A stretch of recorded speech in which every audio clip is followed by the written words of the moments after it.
All right, in this lesson, it's all about creating boss level books. I got a quote here that says, always do your best. What you plant now will harvest later.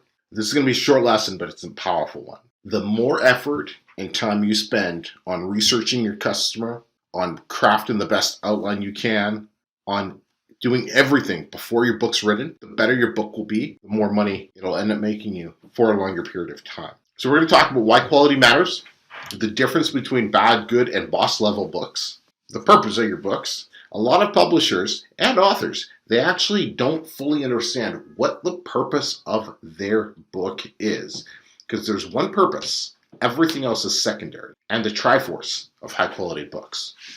So quality is everything, from the outline to the cover to the book description to the actual written book itself. Every single step of the way, it has to be of the highest quality. You can't cheap out on your cover and expect a great book.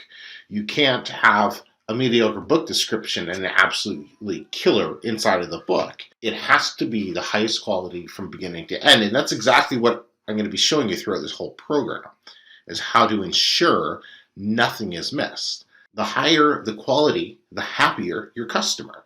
The higher the return on your investment, your ROI, is going to be. Make the absolute best book you can every single time.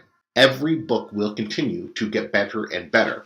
Improving quality is a never-ending process, right? My first book that I've published, it did okay. It made a little bit of money, but it was a horrible book. It was the best book I could publish at that time because I knew nothing. But my next book was better, and then better and better and better. And the same is going to be for you. Now, your books will be light years ahead of where mine were, just because you're going through this program, and I've taken everything that I've gone through and learned and seen students do to ensure that you're going to put out the absolute highest quality books. But remember, everything you do will continue to get better as you learn. You can always go back and improve books, because going back to improve books later also helps boost their sales. So let's talk about a bad book. A bad book is one poorly written. It's full of fluff, sentences or paragraphs or pages that serve no purpose to the topic and are there only to take up space and to increase your word count. Fluff is the worst thing you can have in your book. It is probably one of the top reasons people leave bad reviews. Horrible grammar, sentence structure, incorrect language, spelling errors. They're hard to read, they don't flow well, they're redundant, they're confusing, and they're not actually informative. It doesn't solve the problem. Now, a good book, it's easy to read, it's informative, well-written, educational, simple. Those four things, boom, you've produced a good book.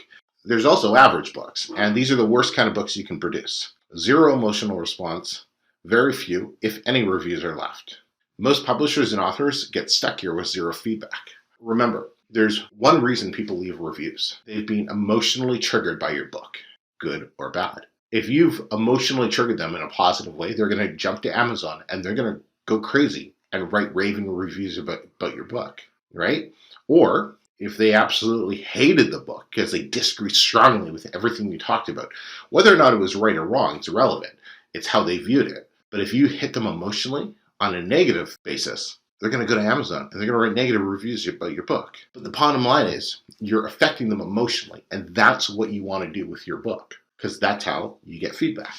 Produce only great books. Great books become cemented on Amazon and continue to sell for years down the road. So the traits of a great book, they connect with the reader on an emotional level. They solve their problem and helps them move forward. It shows them the new problem, offers a solution for that, evokes an emotion, and makes the customer want to leave reviews. Publishing a great book is the most important thing you can do to ensure your success. And this is what following the blueprint is going to teach you. We only want to produce great books. Great books also start the review feedback loop. This is what the review feedback loop is. So with a good book, you're going to have sales. Sales, with a good book, you're going to go to reviews, positive reviews. Then you're going to have more sales. And with more sales, that's going to help move your sales rank up on Amazon, which is, you guessed it, going to start bringing in more sales, which is going to get you even more reviews, which is going to, in turn, move your rank up and get you more sales. And it keeps going and going and going. Now, on the opposite end of things, bad book is going to get sales in the beginning, because all books get sales in the beginning, but then you start getting the bad reviews and your sales start dropping and your rank starts dropping. And then you start getting less sales. You still get bad reviews because people are still buying your book. And then eventually your book just stops selling and dies. Now, here's what to keep in mind.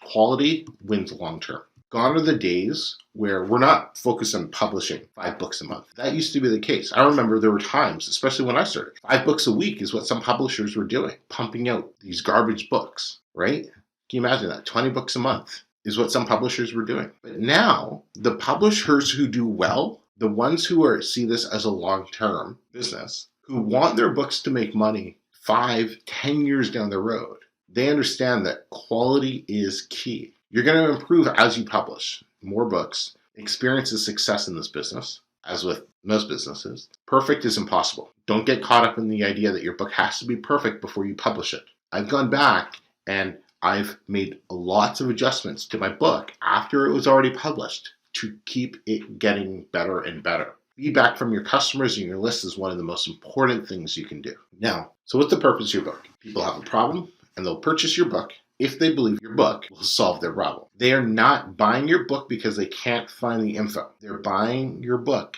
because they want all the info in one place at one time and they're willing to pay for it. That's a very important concept to understand, right? People are not buying a book on how to sleep train a baby because they can't find the information anywhere else in the world. It's splattered across the internet. They're buying it because they want all the information in one place and shown step by step how to do it. That's why they do it. It's your book's one job to deliver on this. So, Triforce of boss level books.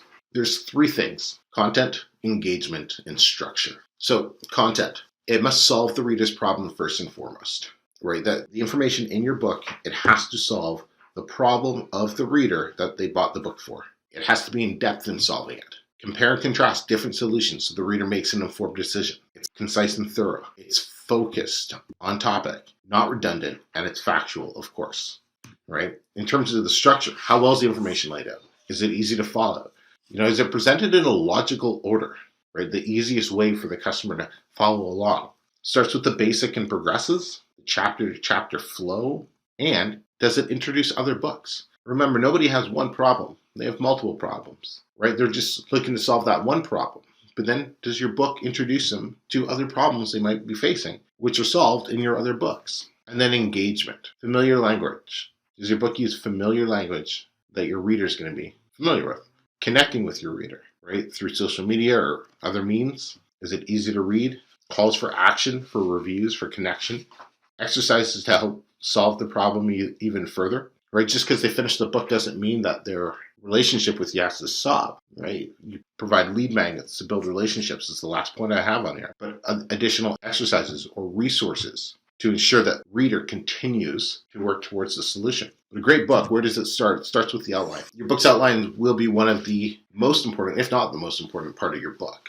This is where you'll decide, based on research, what information you want in your book to give to your writer. And the entire next lesson is all about how to create an outline for the best possible book. So that's what we're going to dive through in the next couple lessons. So let's do that.